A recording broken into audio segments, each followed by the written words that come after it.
చదివితే పెద్ద కాలేజీలో చదవాలి. ఐఐటి, ఎన్ఐటి, జిఎఫ్టిఐ ఇలాంటి కాలేజీలో చదవాలి. లేకపోతే లేదు. జనరల్గా ఇది నిజమా? ఎవరైతే జేఈ ప్రిపేర్ అవుతున్నారో, జేఈ మెయిన్స్ కానీ, జేఈ అడ్వాన్స్ కానీ, వాళ్ళందరూ కూడా ఈ విషయాన్ని గుర్తుపెట్టుకోవాలి. ఐఐటి, ఎన్ఐటి కాలేజెస్లో, లేకపోతే జిఎఫ్టిఏ కాలేజెస్లో, లేకపోతే ట్రిపుల్ ఐటీ కాలేజెస్లో వీటిల్లో చదివితేనే మనకి మంచి ఫ్యూచర్ ఉంటుందా, మంచి ప్యాకేజెస్ వస్తాయా? నార్మల్ కాలేజీలో చదివితే మంచి ప్యాకేజెస్ రావా? అసలు జేఎన్టీయూకే టైర్ 1, టైర్ 2, టైర్ 3 ఇదంతా కూడా మనం ఈ వీడియోలో మాట్లాడుకుందాము. జేఎన్టీయూకే యూనివర్సిటీ గురించి మాట్లాడుతున్నాం. జేఎన్టీయూకి అఫిలియేటెడ్ కాలేజెస్ గురించి నేను మాట్లాడట్లేదు. అంటే జేఎన్టీయూకి అఫిలియేటెడ్ కాలేజెస్ అంటే మన ఊళ్ళలో ఉంటాయి కదా, మళ్ళీ పల్లెటూరులో.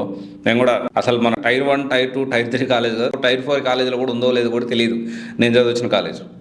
మనకి హార్డ్లీ మన క్యాంపస్ ప్లేస్మెంట్ అంటే ఒక్కటి రాలా. ఒకవేళ క్యాంపస్ ప్లేస్మెంట్ వచ్చినా కానీ దానికి సంబంధించి బీపీఓనో, నాన్ వాయిస్, పనికిరాని కంపెనీస్ వస్తూ ఉంటాయి. సో ఇక్కడ ఏంటి అంటే మనం ఏమంటాం, పేరెంట్స్ నా మంచి కాలేజ్ చదివించలేదు, డొనేషన్లు గట్టి చదివించలేదు, ఇంకోటి గట్టి చదివించలేదు, మన దగ్గర టాలెంట్ లేదు. బేసికల్లీ మనం అర్థం చేసుకోవాలి, యాక్సెప్ట్ చేయాలి.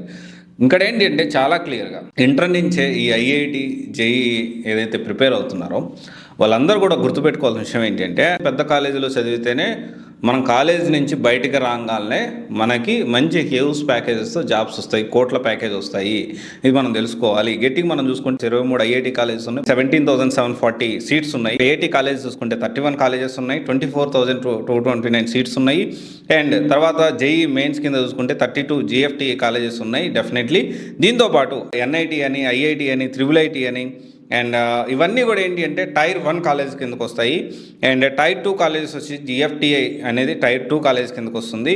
అండ్ ఇప్పుడు చాలామంది మనం లాస్ట్ ఇయర్ చూసుకున్నా కానీ 2024లో 40,76,557 మెంబర్స్ ఎగ్జామ్ అప్లై చేస్తే జేఈకి సంబంధించి మెయిన్స్ 14,15,160 మెంబర్స్ అపియర్ అయ్యారు. అడ్వాన్స్ విషయం చూసుకుంటే దాదాపు 48,255 మెయిన్స్ చూసుకున్నా, అడ్వాన్స్ చూసుకున్నా ఇంకా తగ్గుతూ ఉంటారు. అండ్ ఇక్కడ టైర్ 2 మనం ఏదైతే జేఎన్టీయూకే అనుకుంటున్నామో టైర్ 2 యూనివర్సిటీ అది. జేఎన్టీయూకే అనేది, జేఎన్టీయూకే యూనివర్సిటీ ఏదైతే, ఎప్పుడైనా ఎంతమంది అయినా కానీ కాలేజ్ జాయిన్ అయ్యేటప్పుడు ఒకసారి జేఎన్టీయూకే యూనివర్సిటీకి వెళ్ళి చూడండి. నేను దురదృష్టమో మంచితనం ఇంకోటి కానీ సర్టిఫికేట్ తీసుకునేటప్పుడు నేను జేఎన్టీయూకే యూనివర్సిటీకి వెళ్ళాను. జేఎన్టీయూకే అఫిలియేటెడ్ ఒక చిన్న కాలేజీలో, ఆ కాలేజ్ ఇప్పుడు లేదు కూడా, ఆ కాలేజీలో చదివి నేను బయటకు వచ్చాను. ఇక నేను అందరికీ ఒకటే చెప్పేది ఏంటి అంటే, చదివితే పెద్ద ఐఐటి కాలేజీలో చదవాలా, లేకపోతే నార్మల్ కాలేజీలో చదివితే ఫ్యూచర్ ఉండదా? ఇక్కడ విషయం ఏంటి అంటే, ఇంటర్లో బాగా కష్టపడి ఈ ఐఐటి లేకపోతే ట్రిపుల్ ఐటీ ఇట్లాంటి టాప్ కాలేజెస్లో, ప్రీమియర్ ఇన్స్టిట్యూషన్స్లో నుంచి వస్తేనే మనకి ఫ్యూచర్ ఉంటుంది. ఇది హార్ష్ రియాలిటీ. నార్మల్ చిన్న కాలేజీల్లో, ఊర్లలో ఉండే కాలేజెస్లో చదివితే చాలని జీతాలు. మన ఒకవేళ స్కిల్ అప్గ్రేడ్ చేసుకొని ట్రై చేసుకోవాలన్నా మనకు ఎప్పుడూ కష్టపడుతూ ఉండాలి. అండ్ ఇక్కడ వీళ్ళ కష్టం ఉండదంటే కంపారిటివ్ లెవెల్ కష్టం ఉంటుంది, కానీ త్వరగా వాళ్ళు సెటిల్ అయ్యేదానికి ఛాన్సెస్ ఉన్నాయి. సో అందుకనే చాలామంది ఏంటి అంటే పెద్ద కాలేజీ చదివిన తోపులేం కాదు, తోపులే ఒప్పుకోవాలి, మనం అందరం ఒప్పుకోవాలి, నేను కూడా ఒప్పుకోవాలి. ఇక్కడ ఏంటి అంటే పెద్ద కాలేజీ చదివాలి. ఇప్పుడు ఐఐటి చూసుకుంటే నేను మొన్న యూపీఎస్సీ ఢిల్లీకి వెళ్ళాను, కాబోయే ఐఏఎస్ ఐపీఎస్ని కలవడానికి వెళ్ళినప్పుడు ఆల్రెడీ ర్యాంక్స్ వచ్చిన వాళ్ళతో కూడా మీట్ అయ్యాను యూపీఎస్సీ భవన్ దగ్గర. ఓకే, వాళ్ళందరూ కూడా మనం చాలా వరకు ఐఐటిఎన్స్ ప్రీమియర్ ఇన్స్టిట్యూషన్ నుంచి వచ్చిన వాళ్ళు ఉన్నారు. లాస్ట్ ఇయర్ మన తెలుగు రాష్ట్రాల నుంచి 43 మంది యూపీఎస్సీ ర్యాంక్స్ వస్తే వాళ్ళల్లో దాదాపు 25% ఐఐటిఎన్స్ ఉన్నారు. ఐఏఎస్ ఐపీఎస్ లేని వాళ్ళు 25% ఉన్నారు. అంటే మీరు అర్థం చేసుకోవాలి, 25 మంది అప్రాక్సిమేట్లీ. అంటే ఇక్కడ మనం అర్థం చేసుకోవాల్సిన విషయం ఏంటి అంటే అక్కడ ఎన్వైర్న్మెంట్ అనేది డిఫరెంట్గా ఉంటుంది. మనకు చిన్న కాలేజీలు చదివితే ఎన్వైర్న్మెంట్ రాదు. అండ్ ఖచ్చితంగా నేనేమంటున్నానంటే, అంటే సీట్ రాకపోతే ఇంకా చిన్న కాలేజ్ చదవడం వేస్ట్ అని నేను చెప్పట్లేదు, కానీ అట్లీస్ట్ ట్రై చేయండి. ట్రై చేసిన తర్వాత ఒకవేళ రాకపోతే మన రాత ఎంతవరకు రాసి పెట్టుంటే అంతే జరుగుతుంది. నేను మీకు అందరికీ చెప్తా ఉన్నాను, నేను చదివింది చిన్న కాలేజీలోనే, ఇప్పటికీ నేను కష్టపడుతూనే ఉన్నా కదా. అదే నేనేమనుకున్నాను అంటే, ఇప్పటికీ నేను చాలా బాధపడుతూ ఉంటాను. అరే నేను ఇంటర్లో ఉన్నప్పుడు మంచిగా చదువుకొని ఉంటే, లేకపోతే 10th తర్వాత మంచిగా చదువుకొని ఉంటే, ఈ మంచి కాలేజీలో ఎన్ఐటి, ఐఐటి కాలేజెస్లో నేను సీట్ తెచ్చుకొని ఉంటే ఇప్పుడు నేను ఇంకో పొజిషన్లో ఉండేవాడిని, ఇంకా ఎక్కువ నాలెడ్జ్ నాకు ఉండేది కదా అని చాలా బాధపడుతున్నాను. మా తల్లిదండ్రులు, మా పేరెంట్స్ ఫోర్స్ చేశారు, అరే చదువురా అని. నేను వినలా, కానీ ఇప్పుడు నేను రిగ్రెట్ ఫీల్ అవుతున్నా. కానీ ఉపయోగం ఏముంది?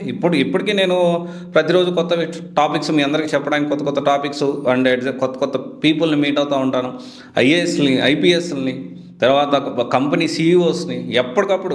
నా ఫోన్లో అందరూ కూడా వాళ్ళే ఫ్రెండ్స్. నా ఫ్రెండ్స్ అంటే ఎవరంటే నాకు 2 బెస్ట్ ఫ్రెండ్స్ ఉన్నారు. వాళ్ళిద్దరు కాకుండా most of the friends company directors, CEOs, ఐఏఎస్లు, ఐపీఎస్లు అండ్ హై లెవెల్ పీపులే నా కాంటాక్ట్ లిస్ట్. ఇప్పుడు వాళ్ళందరితో నేను ట్రావెల్ చేస్తూ ఉంటే నాకు చాలా నాలెడ్జ్ వస్తుంది. అప్పుడు ఈ ఐఐటి ఎన్ఐటి కాలేజ్ లాంటి కాలేజీలో నేను బయటకు వచ్చి ఉంటే ఇంకా బెటర్ కమ్యూనిటీ నాకు ఉండేది కదా, ఇప్పుడున్న దానికంటే ఇంకా పెద్ద కమ్యూనిటీ నాకు ఉండేది కదా, అంత నాలెడ్జ్ మనకు షేర్ అయ్యేది కదా అని నేను ఫీల్ అవుతూ ఉంటాను. At the end of the day చదివితే ఐఐటి ఎన్ఐటీలోనే ఇంజనీరింగ్ చదివితేనే వాల్యూ ఉంటుంది.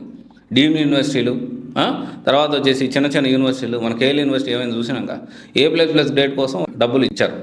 ఇంకా ఇట్లాంటి బయటపడిన ఇంకెన్నో ఉన్నాయో, మనం బయటపడింది కాబట్టి దాని గురించి అందరం మాట్లాడుకుంటాం. బయటపడిన ఇంకెన్నో ఉన్నాయో మనకు ఇంటర్నల్గా నాకు తెలిసినప్పుడు నేను మీకు చెప్పలేను, ఎందుకంటే పబ్లిక్లో ఉన్నాం కాబట్టి, ఎందుకంటే ప్రూఫ్ ఆఫ్ వీళ్ళు దొరికారు కాబట్టి ఖచ్చితంగా అందరూ మాట్లాడుతున్నారు. సో మీరందరూ కూడా ఐఐటి జేఈ నీట్ ప్రిపేర్ అయ్యేవాళ్ళు, ఎస్పెషల్లీ జేఈ ప్రిపేర్ అయ్యేవాళ్ళు ఫోకస్ చేయండి.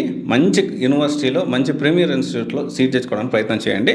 ఒకవేళ రాకపోతే బాధపడద్దు, బట్ డెఫినెట్లీ మనకి వేరే వేరే కాలేజెస్లో కూడా వస్తాయి. అండ్ కాకపోతే ఒకవేళ పెద్ద కాలేజీలో ఈ ప్రీమియర్ ఇన్స్టిట్యూట్లో సీట్ రాకపోతే ఇంకోటి కొంతమంది నేను చూశాను మోసం చేస్తూ ఉన్నారు. జేఈ క్వాలిఫై కాకపోయినా పర్లేదు, జేఈ మెయిన్స్ క్వాలిఫై కాకపోయినా పర్లేదు, అడ్వాన్స్ క్వాలిఫై కాకపోయినా పర్లేదు, మేము నీకు సీట్లు ఇప్పిస్తాము అని చెప్పి ఈ పిఆర్ అంటారు, మనకు తెలుసు పిఆర్లు అన్నట్టు వీళ్ళు ఏం చేస్తున్నారంటే పిల్లల్ని తీసుకెళ్ళి పనికిమాలిన కాలేజెస్లో జాయిన్ చేస్తున్నారు. ఒక యూట్యూబ్ ఛానల్ ఉంది ఎస్పెషల్లీ, నేను రీసెంట్లీ చూసి నేను షాక్ అయినా. 10,000 తీసుకుంటూ ఉన్నారు వాళ్ళు, కెరీర్ కౌన్సిలింగ్ పేరు చెప్పి 10,000 తీసుకుంటూ ఉన్నారు. సో ఇది ఎంతవరకు న్యాయం అంటే ఏ కాలేజీ సెలెక్ట్ చేసుకోవడానికి, ఫ్యూచర్ ఎంత సెలెక్ట్ చేసుకోవడానికి 10,000 రూపాయల. సో ఎనీవే ఇది ఒకసారి ఆలోచించండి. అది ఎవరో మీకు తెలిస్తే కమెంట్ చేయండి. Thank you.